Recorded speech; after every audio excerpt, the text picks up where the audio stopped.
Boleh. Karena beliaulah kita sampai hari ini dan kemudian sampai akhir zaman nanti kita termasuk salah satu pengikut beliau. Mudah-mudahan anak kita menjadi pengikut daripada Nabi Muhammad SAW. Amin. Allahumma. Terima kasih Pak Ustaz bisa hadir di tempat kami ini untuk meluangkan waktunya. Selanjutnya langsung kepada tausiah.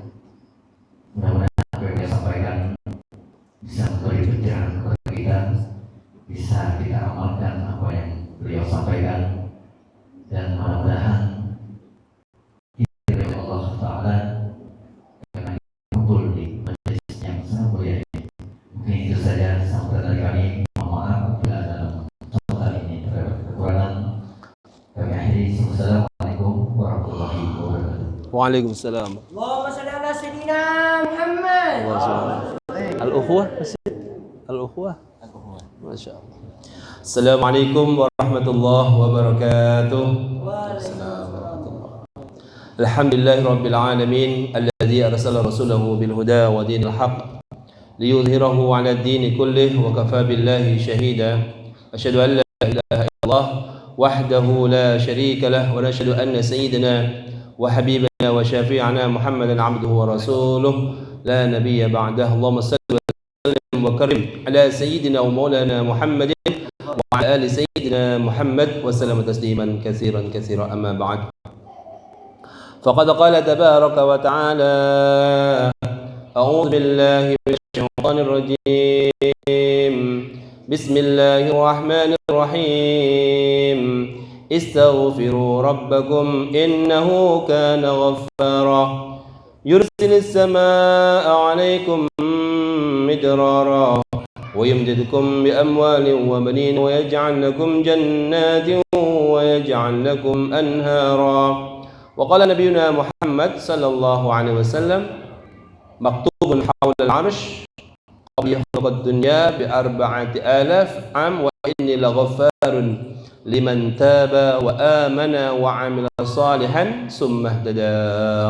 صدق الله العظيم وصدق رسوله الكريم ونحن على ذلك من الشاهدين والشاكرين والحمdulillahi rabbil alamin. Segala puji bagi Allah yang memberikan kepada kita nikmatnya bisa melaksanakan salat maghrib berjamaah taklim pada malam hari ini. Semoga amal ibadah kita semuanya diterima di sisi Allah Subhanahu wa taala. Dalam hadis Nabi sallallahu alaihi wasallam, "Man i'takafa bainal isya'ain banallahu lahu baitan fil jannah." Barang siapa yang iktikaf antara maghrib dan isya. Kita sholat maghrib ya, habis itu nunggu isya dengan berbarengan iktikaf. Iktikafnya ada masanya dia, maghrib sampai isya. Apa janji Allah Subhanahu wa taala? Banallahu lahu baitan fil jannah. Dengan iktikaf kita antara maghrib dan isya, Allah berikan, nanti sampean akan lihat pahala di sisi Allah Subhanahu wa taala di akhirat. Apa itu? Banallahu lahu baitan fil jannah. Allah akan bangunkan bagi kita istana di dalam surganya Allah Subhanahu wa taala. Modalnya kecil, untungnya ganal. Iktikaf aja Pak, antara maghrib dan isya, pahalanya luar biasa. Pian kalau bangun rumah, bangun istana, perlu berapa biaya? Ini kita bangun istana kita di surga, salah satunya dengan amal soleh. Banyak amal-amal soleh di dalamnya, salah satunya adalah i'tikaf di masjid. Amin, Allahumma amin. Salawat serta salam kita aturkan keharibaan junjungan kita Nabi Agung Muhammad sallallahu alaihi wasallam. Semoga Allah mudahkan kita mengamalkan sunnahnya dan mendapatkan syafaatul uzma yaumal qiyamah. Amin, Allahumma amin. Yang pertama kali saya ucapkan terima kasih kepada kepada ketua masjid dan seluruh jajarannya yang sudi ya kita datang ke sini dengan sedemikian rupa dan pian-pian seberataan. Semoga kita mendapatkan hidayah Allah Subhanahu wa taala. Amin ya rabbal alamin.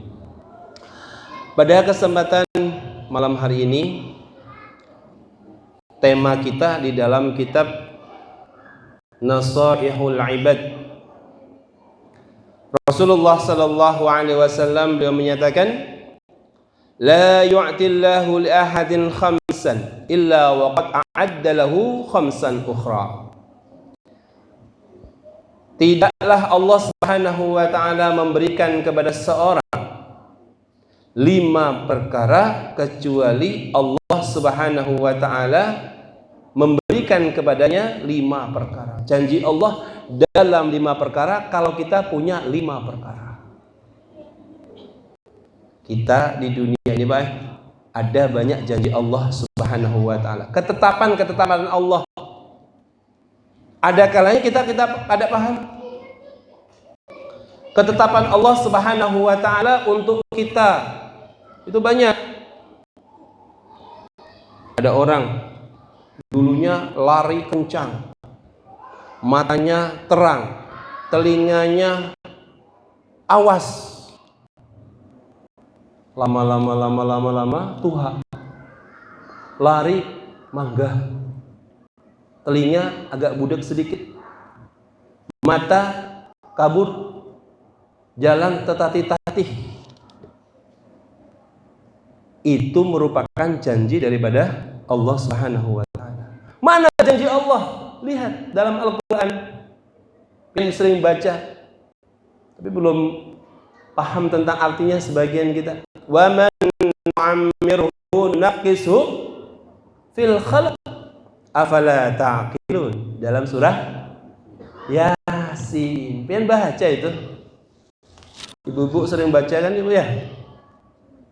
Saya ini kenapalah dengan umur yang tambah ini kok malah berkurang kenikmatan. Itu janji Allah Subhanahu wa taala. Wa man nu'ammirhu nunaqqisu fil khalq.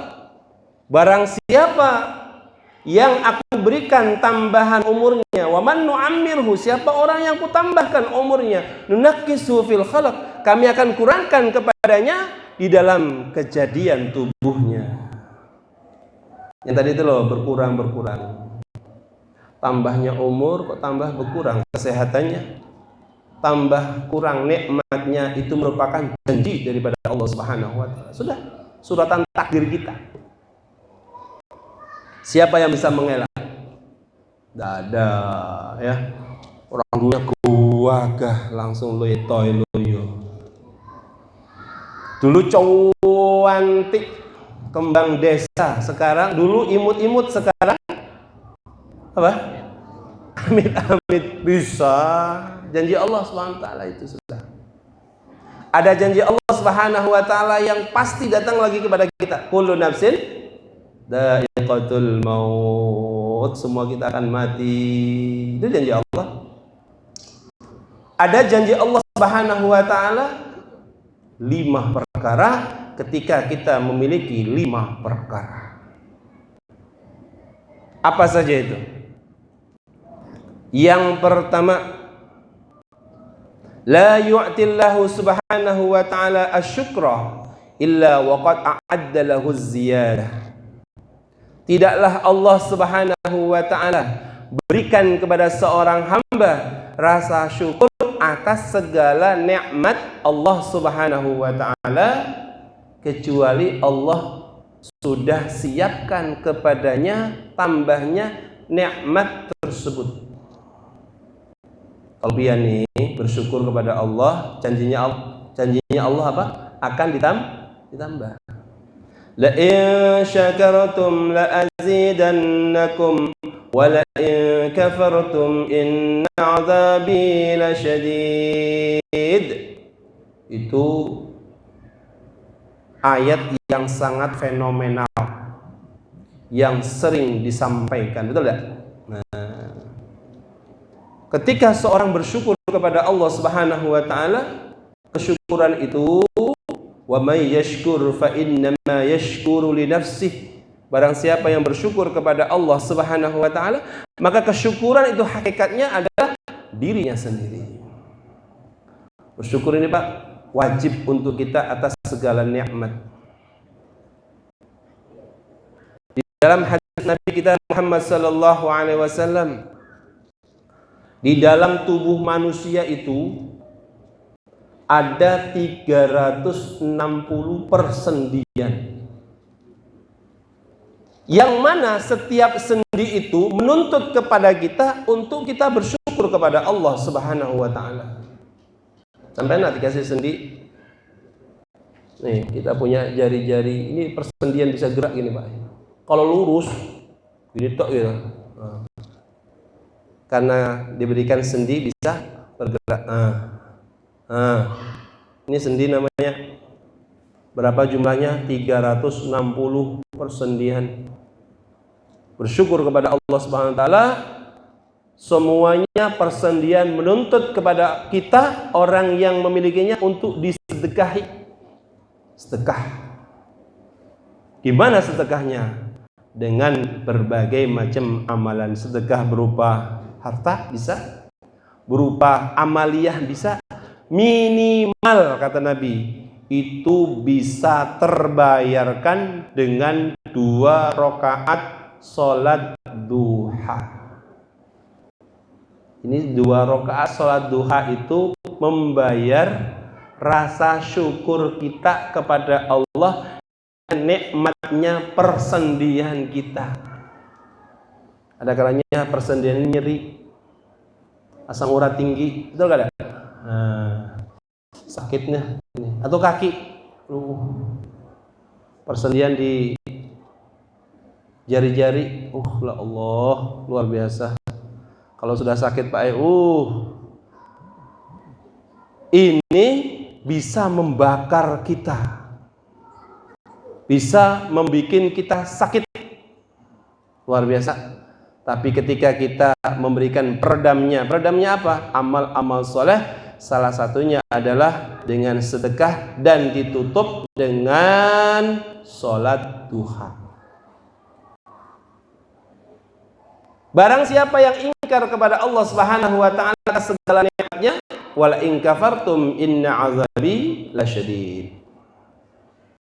Nabi Ibrahim alaihi salatu wassalam, beliau bertanya kepada Allah Subhanahu wa taala, ya Allah, nikmatmu ini banyak sekali. Nikmat yang terlihat ataupun yang tidak terlihat. Kalian bisa lihat nikmat besar itu yang mana sih? Nih kita bincang tentang masalah nikmat dalam 1 poin. Ada 5 Pak. Ada 5 poin yang kita bahas, tapi 1 ini dulu kita. Ya. Ada orang menganggap nikmat besar itu duit. Betul? Betul tidak ini? Kalau sudah dikasih uang itu rasanya segala-galanya nikmat sudah. Duitnya segini, Pak. Dia siang malam cari uang sampailah tubuhnya sakit. Kalau sudah sakit, duitnya untuk apa? Untuk berobat ternyata. Dia capek-capek cari uang, mendapatkan uang, orangnya sakit, uangnya dipakai untuk berobat. Betul tidak? Maknanya apa? Tinggi mana antara uang dengan kesehatan? Yo, tinggi kesehatan toh. Buktinya ketika orang sakit, uangnya dikorbankan untuk beli kesehatan, beli obat, terapi, ke rumah sakit, macam-macam, uangnya dipakai. Sampailah hartanya habis, uangnya habis, macam-macamnya habis untuk supaya sehat. Setelah sehat, ternyata ada penyakit yang nggak bisa ditahan, harus dikorbankan lagi. Misalkan ada orang ini kena diabetes mellitus tinggi, kata dokter ini kaki harus dipotong. Sudah dipotong, bayar mahal, berapa? 50 juta. Bilang kaki Pak, bayar 50 juta. La haula wala quwata illa billah. Ngeri nggak sampean? Sampean ada kaki nggak keluar 50 juta. Nikmat nggak itu? Kita alhamdulillah kaki lengkap, nggak keluar duit. Ada orang keluar kakinya, lepas kakinya, 50 juta suruh bayar. La haula wala quwwata illa billah. Untuk supaya apa? Supaya dia tidak mati. Ada lebih tinggi daripada kesehatan, yaitu umur yang panjang. Asalkan saya hidup, tidak mati, rela kaki dipotong, rela ginjalnya diambil satu. Kenapa? Penyakit. Rela paru-parunya dikorbankan, macam-macam. Ya Allah, namanya penyakit deh. Yang penting nggak mati. Akhirnya mati juga lama-lama orang kan. Nah, maka Rasulullah Shallallahu Alaihi Wasallam mengingatkan kepada kita, umruka ra'su malik. Umurmu itu adalah modal utama bagimu. Ada orang mau meninggal dunia, kata dokter 1 hari lagi meninggal dunia. Orangnya nawar, kalau saya seandainya 2 hari hidup, perlu dibayar berapa? Ini di rumah sakit Pak, ngeri Pak. Dok, bolehlah saya ini 1 hari lagi, anak saya masih di Jakarta nah, belum datang nah. Saya mau wasiat khusus untuk dia. Saya bagaimana jangan ini mati besok. Bayarnya mahal tidak itu? Mahal itu, mahal. Lah pian tidak keluar duit, nyaman hidup. Ayo, nikmat besar apa tidak itu? Nikmat besar, luar biasa. Luar biasa. Perlu disyukuri Pak. Dengan apa? Dengan amal soleh. Nah, kita akan tahu harga mahalnya kehidupan ini ketika orang ini sudah meninggalkan dunia. Ketika orang sudah meninggal dunia, dia mengatakan Allah Subhanahu wa taala, Rabbana absarna wa sami'na farji'na na'mal salihan inna muqinun. Ya Allah, saya sudah melihat, kami sudah mendengar bahwa yang berlaku di akhirat itu bukan harta yang saya banggakan, bukan pangkat kedudukan yang tinggi yang saya junjung selama ini. Ternyata yang berlaku apa? Amal soleh. Na'mal salihan, kembalikan saya ke dalam kehidupan dunia, kami akan beramal soleh. Pian nih, bisa sholat itu ahli kubur geleng-geleng. Coba kalau saya dulu masih di dunia bisa sholat loh, amalnya sampai loh di akhirat ya. Kita sholat maghrib nih, luar biasa. Harga mahalnya sholat kita hari ini itu akan ketahuan ketika kita sudah di dalam kubur kita. Ternyata amal itu besar di sisi Allah Subhanahu wa taala. Maka bersyukur dengan apa? Dengan melaksanakan apa yang diinginkan oleh pemberi nikmat sesuai dengan yang diinginkan oleh pemberinya. Itu namanya syukur. Nah, ketika seorang ini bersyukur, bertambah syukurnya kepada Allah Subhanahu wa taala, Allah sudah siapkan tambahan daripada syukur itu sendiri. Yang pertama. Yang kedua, wala yu'tihi du'a illa waqad a'adda lahul istijabah. Tidaklah orang itu diberikan oleh Allah Subhanahu wa taala nikmat berupa doa. Sampean bisa berdoa. Doa apa yang bisa? Itu harus dipelajari, Pak. Mohon maaf, saya baru ngerti banyak orang di kalangan kita yang tidak bisa berdoa. Kenapa? Kenapa coba? Karena dia mengandalkan tuan guru. Tuan guru mohon datang ke rumah saya baca doa. Jadi dia nggak perlu belajar doa. Ternyata dia pergi haji, pulang haji, Pak, orang-orang minta doa sama dia. Pak Haji tolong doain. Bayan kan baru pulang dari haji nih. Doanya apa? Sapu jagat sekalinya yang bisa. Rabbana atina fid dunya hasanah wa fil akhirati hasanah wa qina. Yang lain Pak kada bisa ulun. Ternyata andalannya guru. Janganlah, coba banyak doa-doa yang lainnya. Kan kita bisa pakai sendiri kan? Ada janji Allah dalam doa-doa kita. Belajar banyak ya. Doa selamat, doa tolak bala, doa macam-macam tuh. Doa untuk ahli kubur. Wah, macam-macam doa banyak lah. Kalau susah beli buku tentang doa, kumpulan doa banyak itu di situ. Kenapa? Ada janji Allah Subhanahu wa taala dalam doa kita. Wah, itu spesial itu, Pak. Ada janji Allah Subhanahu wa taala dalam doa kita. Apa itu? Dikabulkannya doa. Luar biasa. Pian doa. Rabbana hab lana min azwajina wa dhurriyyatina qurrata a'yun waj'alna lil muttaqina imama. Minta doa apa itu? Anak yang soleh. Lah kalau anaknya sendiri nggak pernah didoakan, gimana jadinya anak-anak kita?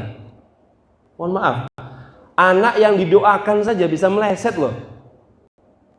Apalagi nggak pernah didoakan.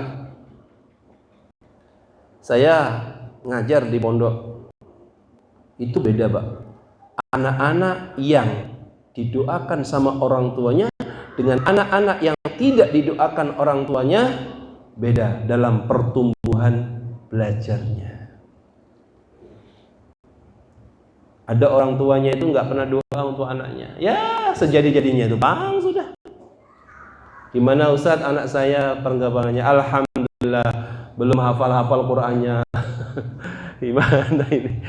Aduh pusing ya kan.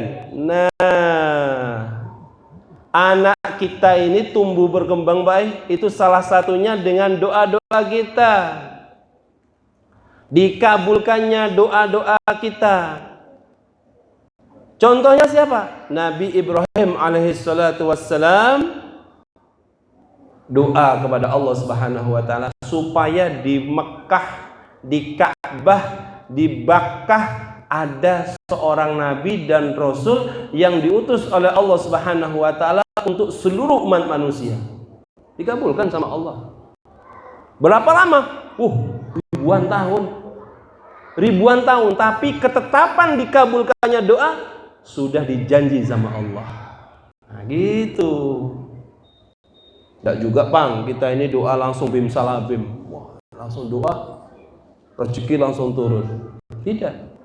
Ada kalanya kita berdoa hari ini 5 tahun baru dikabulkan oleh Allah. 10 tahun bisa dikabulkan oleh Allah. 20 tahun. Ada kalanya doa itu dikabulkan oleh Allah Subhanahu wa taala. Kalau kita melihat doanya Nabi Musa. Nabi Musa ini didolimi sama Fir'aun. Ya Allah, sesungguhnya Fir'aun itu melampaui batas. Hancurkan dia ya Allah. Hancurkan dia dan kerajaannya seluruhnya. Allah menjawab, qala qad ujibat da'watukuma. Wahai Musa, doamu sudah kukabulkan. Sudah kuterima. Apakah langsung Fir'aun mati seketika? Tidak. Gimana prosesnya? Itu kalau dilihat dalam tarikh, dalam sejarah, realisasi antara doa dikabulkan dengan matinya Fir'aun itu 20 tahun. Maknanya apa? Nabi Pak yang doa. Allah sudah bilang, sudah kujawab. Realisasinya 20 tahun. Bisa jadi pengen dulu doa masih bujangan, ya kan? Masih bujang. Doa anak soleh, anak soleh, anak soleh. Begitu nikah, anaknya hafal Quran. Itu bukan bim salah bim pian, itu bukan. Doa pian yang dulu 20 tahun sudah dikabulkan oleh Allah Subhanahu wa taala. Ini anak-anak kita yang muda-muda ini, doa banyak. 20 tahun yang akan datang realisasi bisa terjadi apa saja bisa. Maknanya kita menarik daripada janji Allah Subhanahu wa taala. Belajar banyak doa. Doa rezeki apa? Doa salat duha. Allahumma inna duhauka wal bahauka wal jamala jamaluka wal quwwata quwwatuka wal qudrata qudratuka. Ya Allah, apabila rezekiku di langit turunkan, apabila di tanah, di bumi keluar, kalau jauh dekatkan, kalau haram halalkan, nah, dan seterusnya.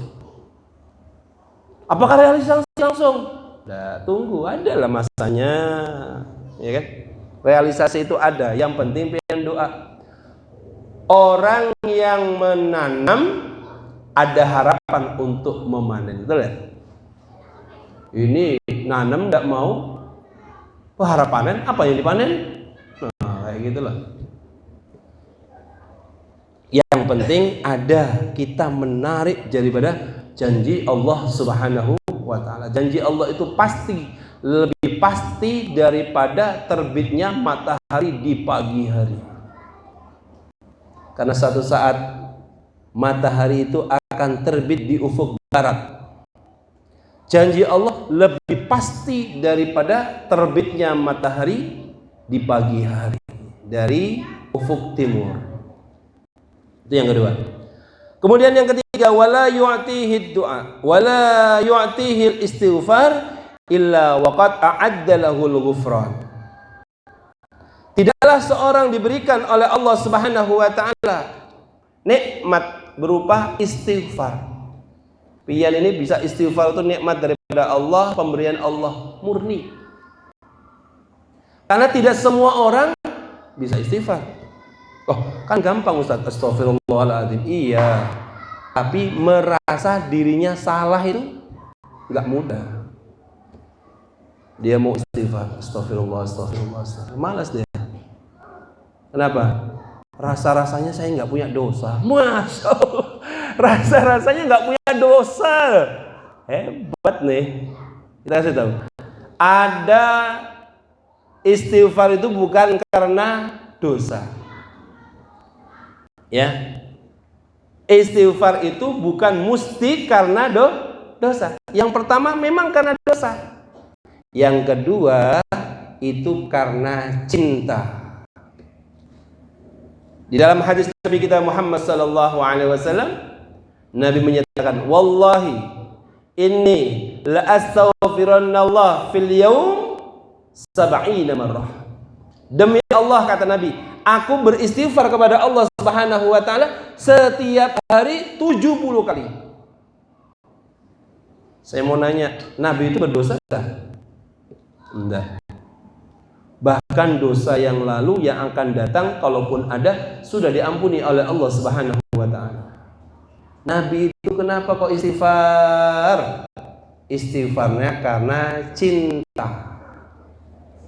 Kita harus paham tuh, cinta kepada Allah Subhanahu wa taala.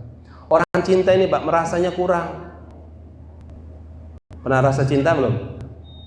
Pernah gak? Yang muda-muda loh semangatnya, ya. Dia bilang sama kekasihnya, wahai adindaku sayang, mohon maafkan diriku apabila aku punya salah. Kata kekasihnya, dia bilang, tidak ada salah Kak Ai. Pian selama ini gak ada salah sama sekali. Siapa tahu lah, aku ini rasanya salah-salah lawan ikan. Perasaan aja, rasa-rasa aja. Siapa tahu aku ini ada rasa salah, ada perasaan salah, rasa kurang selalu untuk memberikan kebaikan-kebaikan. Terasanya apa? Kurang. Perkhidmatannya itu kurang, pemberiannya itu kurang, perhatiannya kurang, dan berbagai macam kekurangan yang ada. Maafkan aku. Orang cinta, orang kalau nggak peduli terserah, hai. Ngomong salah kah, ngawur kah, orang nggak ada cinta, yes. Salah merasa nggak salah, Pak. Kalau nggak cinta itu. Maka istighfar kepada Allah Subhanahu wa taala dalam Al-Qur'an diajarkan, istaghfiru rabbakum innahu kana ghaffara. Beristighfarlah, memohonlah ampun kepada Allah Subhanahu wa taala. Sesungguhnya Allah itu kana ghaffara, adalah pemberi maaf yang sangat banyak. Banyak memberi pengampunan kepada hamba-hambanya. Dalam surat Nuh disebutkan ada 3 manfaat seorang ini ketika beristighfar kepada Allah Subhanahu wa taala. Yursilis samaa'a 'alaikum midrara. Allah akan turunkan hujan yang baik untukmu. Hujannya enggak bikin sengsara. Istighfar. Wa yumdidukum bi amwalin wa banina wa yaj'al lakum jannatin wa yaj'al lakum anhara. Yang kedua, Allah akan berikan kepadamu banin, anak laki-laki yang banyak. Ada Bang, orang punya anak perempuan semua. Ada nggak di sini? Kepingin laki, keluar bini laki. Bikin lagi coba. Bini lagi yang keluar sekalinya. Oh my. Ada Bang amalannya itu apa? Istighfar. Coba, pian kasih tahu orang yang bini aja anak-anaknya itu. Istighfar banyak-banyak. Keluar tuh laki insyaallah. Benar. Ada di zaman para tabi'in, Hasan Basri rahimahullah ta'ala. Beliau didatangi oleh 3 orang yang mengadukan permasalahannya. Yang pertama masalahnya kebunnya kekeringan. Maka Syekh Hasan Basri mengatakan, kamu banyakin istighfar, amal istighfar. Astagfirullahaladzim. Yang kedua, tidak punya anak. Ada yang keluar anak bini aja lagi. Masa nggak ada lakinya sama sekali? Banyak istighfar ya. Banyak permasalahan keuangan, banyak istighfar. Kesedihan, menghilangkan kesedihan, istighfar baik. Ada kesedihan itu ada 2. Ada yang punya masalah, ada yang tidak punya masalah. Pagi-pagi sedih, gundah-gulana apa gitu. Nggak ada masalah apa. Duit ada, bini nggak marah, kerjaan beres, tapi sedih. Itu obatnya apa? Istighfar. Seorang muridnya Al-Imam Hasan Basri rahimahullah ta'ala, beliau bertanya, Syekh, ini kan masalah orangnya 3 masalah. Kenapa resepnya cuma 1? Baca dalam surah Nuh. Istaghfiru rabbakum innahu kana ghaffara yursilis samaa'a 'alaikum midrara wa yumdidkum bi amwalin wa banina wa yaj'al lakum jannatin wa yaj'al lakum anhara, dan seterusnya. Sebenarnya dalam Islam ini sudah ada kuncian-kunciannya sudah. Jalan keluarnya itu sudah ada dalam Al-Quran. Permasalahan-permasalahan yang ada dulu, sekarang, bahkan yang akan datang, tantangan zaman, Al-Quran sudah menjawabnya. Yang keempat, wala yu'tihi taubah illa waqad a'addallahu lahu al-qabul. Tidaklah seorang bertaubat kepada Allah Subhanahu wa ta'ala ketika dia sudah berbuat maksiat, kemudian dia sudah istighfar dan tidak mau mengulangi lagi perbuatannya. Itu namanya taubat, taubatan nasuha. Bukan hanya istighfar, tapi dia mencabut perilaku buruknya dan berjanji tidak akan mengulanginya lagi. Maka Allah Subhanahu wa ta'ala menyiapkan kepadanya diterimanya taubatnya. Di dalam hadis Nabi sallallahu alaihi wasallam disebutkan, Allah Subhanahu wa ta'ala sangat cinta kepada orang yang selalu bertaubat. Selalu bertaubat.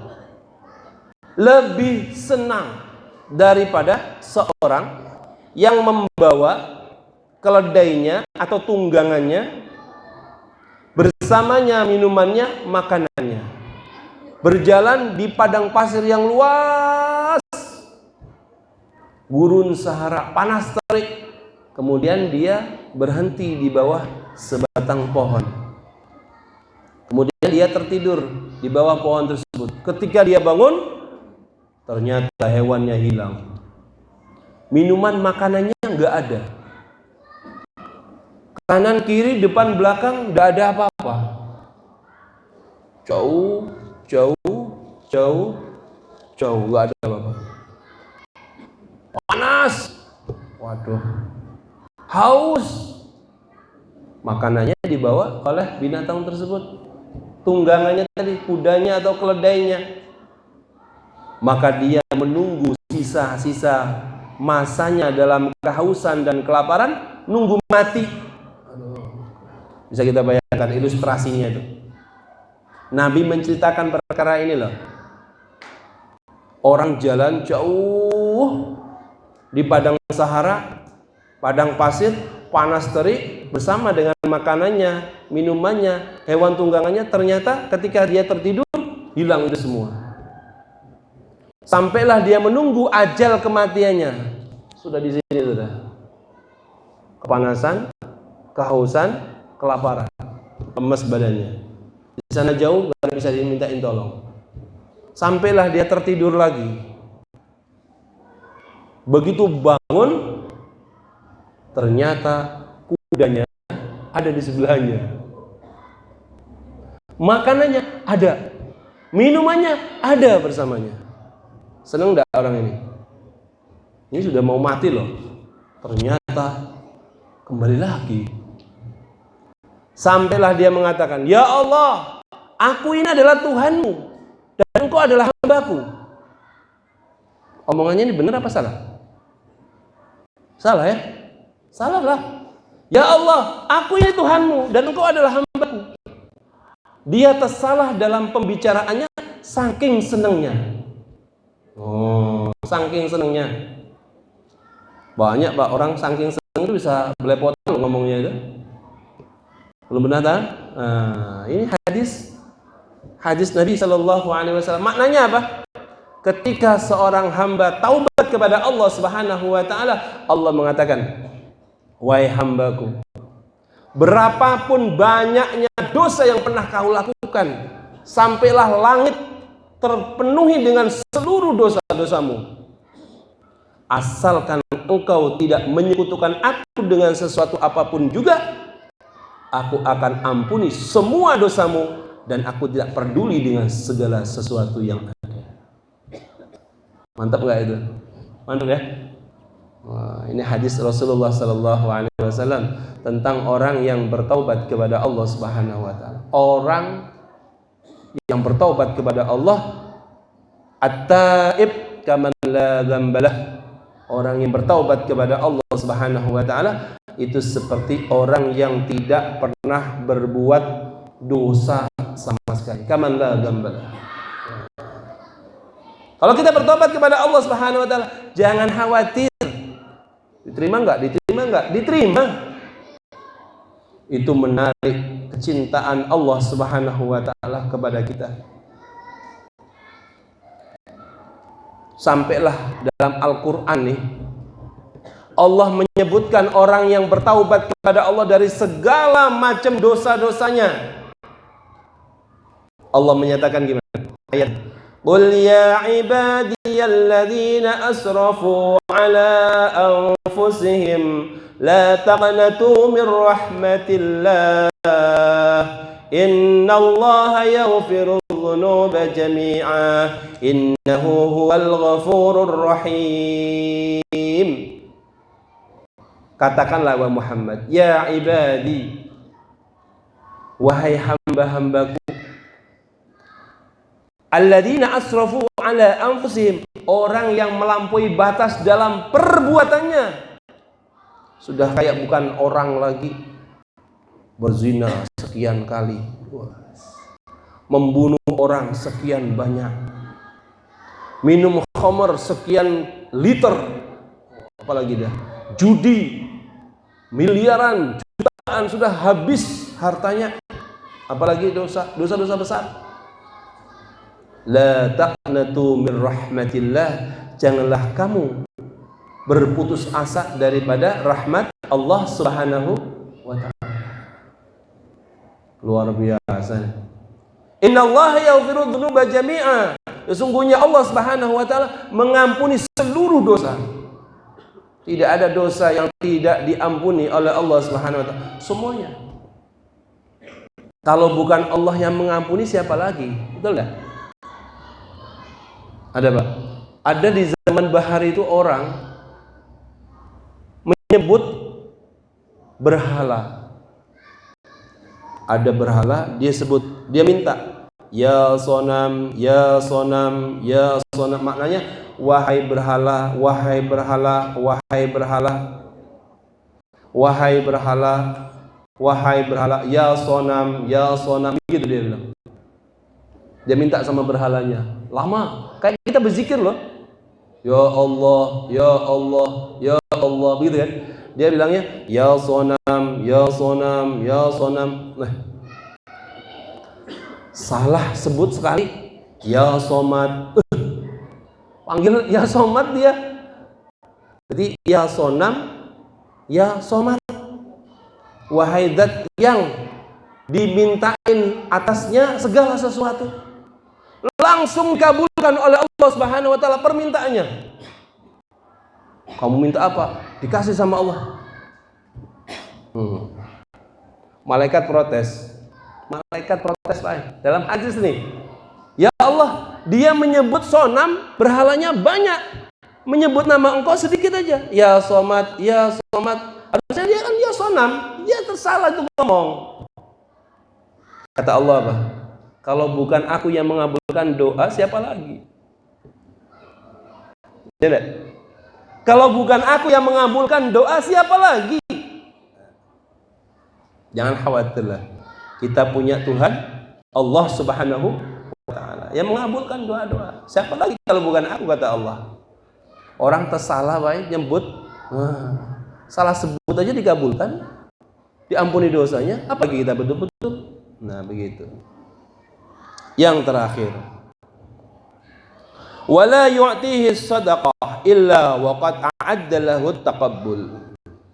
Tidaklah Allah Subhanahu wa taala berikan kepadanya kemudahan untuk bersedekah. Sedekah dari yang kecil sampai yang besar. Presentasinya tergantung daripada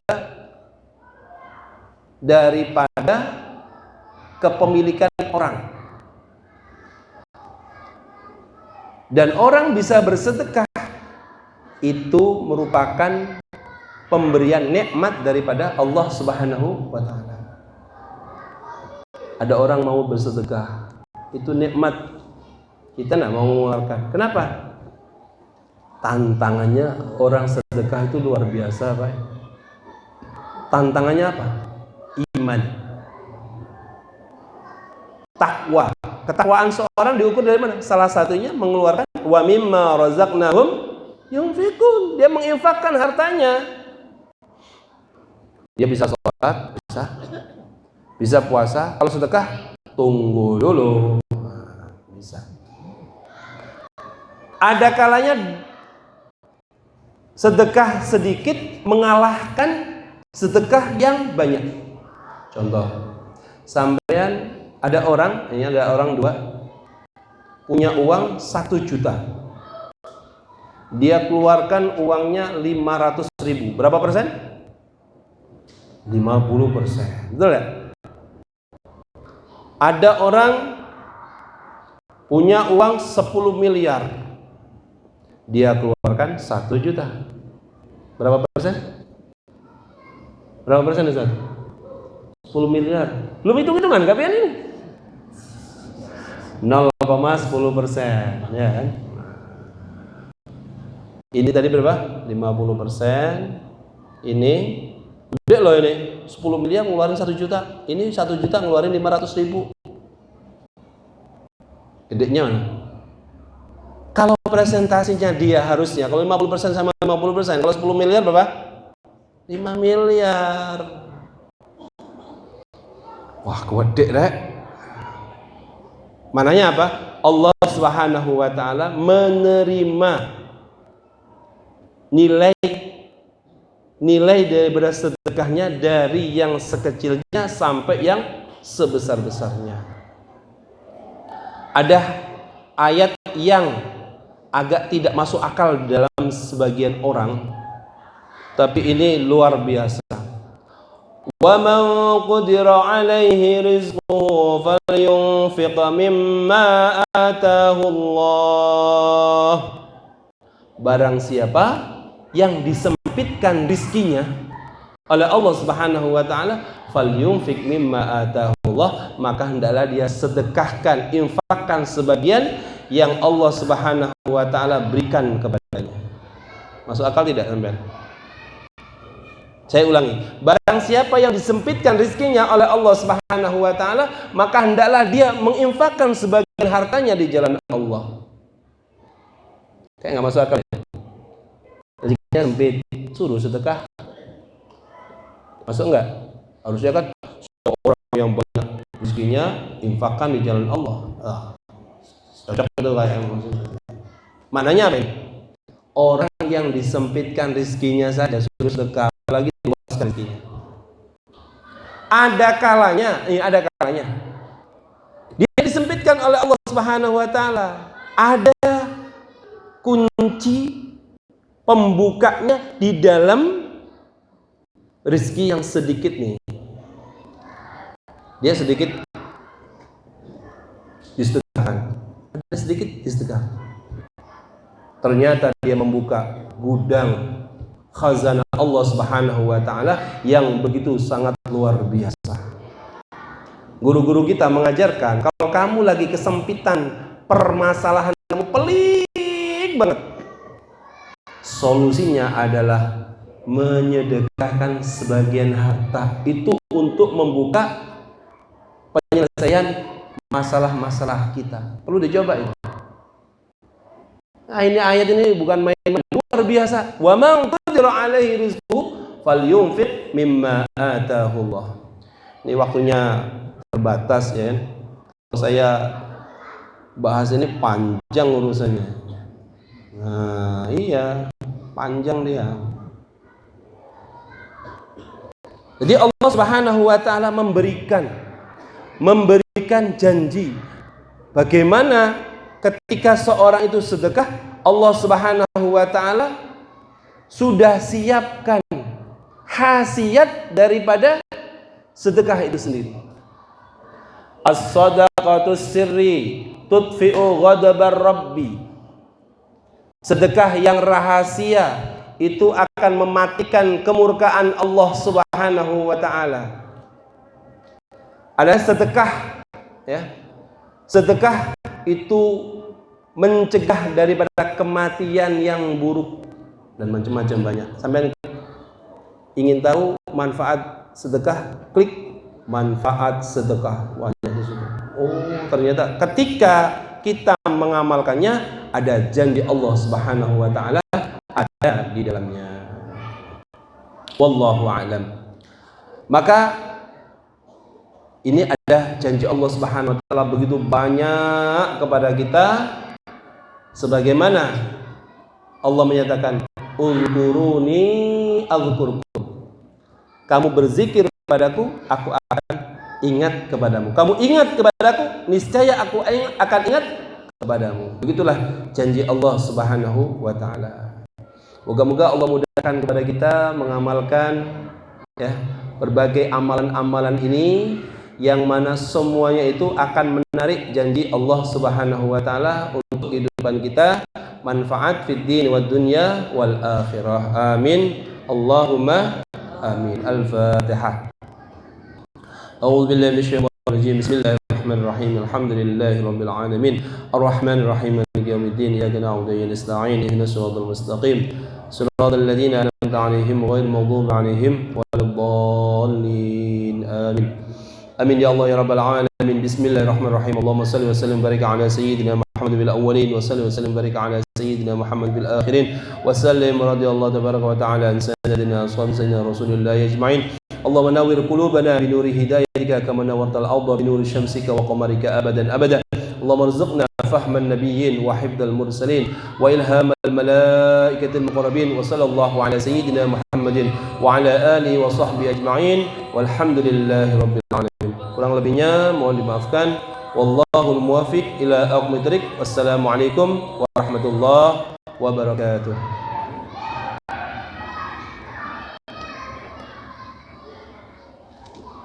Syukron. Waktunya